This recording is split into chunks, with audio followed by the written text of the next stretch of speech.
Hello, wonderful learners of civics and government and politics, whether you're one of my AP kids or not. This is for the Unit 4 quiz. This does not cover all of Unit 4, but this gives you some areas of where to start and where to focus.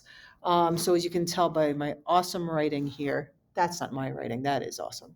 But I'm going to go over a few things. One thing is, if you're in my class, look at the multiple choice questions that we do on the beginning of class on Thursdays and Fridays. There's some ideas that I might not cover here that you want to know. And some of those questions go over the democratic ideals. What are some of the democratic ideals we have? Whether it's the rule of law, freedom of speech, different freedoms. We also have a democratic ideal of limited government, right? That we have restraints on our government. And one of the things we went over in Unit 2, I believe, is how do we limit that government? So think like checks and balances, very enumerated powers for different branches of government and things like that. A big focus of this unit is how do we become the political entities that we are, right? How do we have various political ideologies, maybe even following a party and things like that. So these are different agents of political socialization. So how are you politically socialized, right? So political socialization is when one person or a group or an entity shares their political values with someone else, and then they sort of usually suck them in. Now, maybe they're opposed to them, but generally speaking, know that the biggest way political socialization occurs is with the family. That's a baby there, right? Remember, the family is the smallest, most basic unit of government. Think of every family as a little miniature government.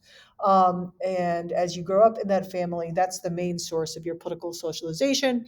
Children are more likely than not to follow the same, if they belong to a party, to adhere to the same party as their family. There's other agents of socialization, maybe certain media entities that you follow closely. Is this a church or is this a school? I don't know, but they are both agents of socialization, right? Maybe a certain religion you have, what you experience in school, whether it's classes you choose or classes you don't choose and you have to take.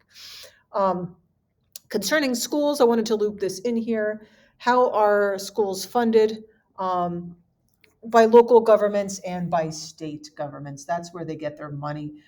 They do get some federal dollars, but your ordinary public school, most of those funds are going to come from the state. How do we track political socialization? How do we track campaigns? Often those are done with polls. You want to know the different types of polls. So I gave you a little example here.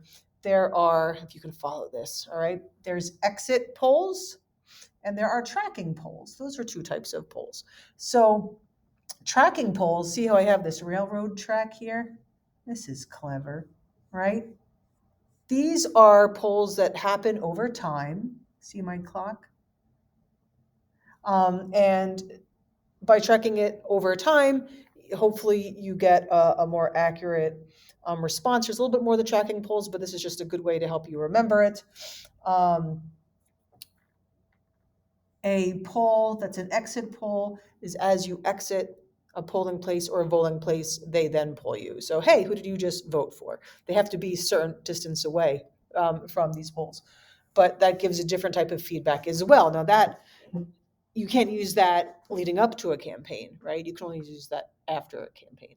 And to have your polls be as accurate as possible, you also want random samples. This train is the random, RR random, so that it's taking random samples of different parts of the population, various demographics, whether it's age, race, area, depending on what type of thing it's tracking, right?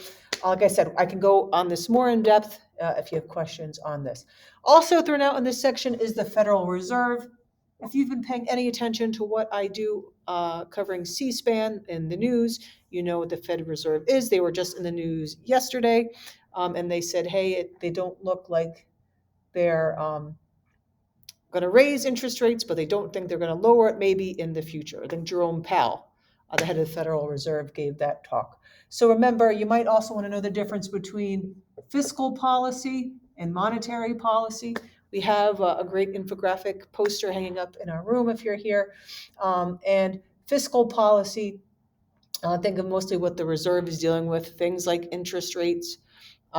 Whereas monetary policy, think of what mostly Congress is going to deal with, taxes and the budget and all that sort of stuff. Hopefully, I'm saying that right. All right, so this is just for a quiz. This is not all of Unit 4, but this gives you some great leads, so to speak, on things to focus on. Like make sure you know the various ideals and make sure you can explain this stuff. All right, and go Army. It's college acceptance sweatshirt day here today. Yeah, see you later.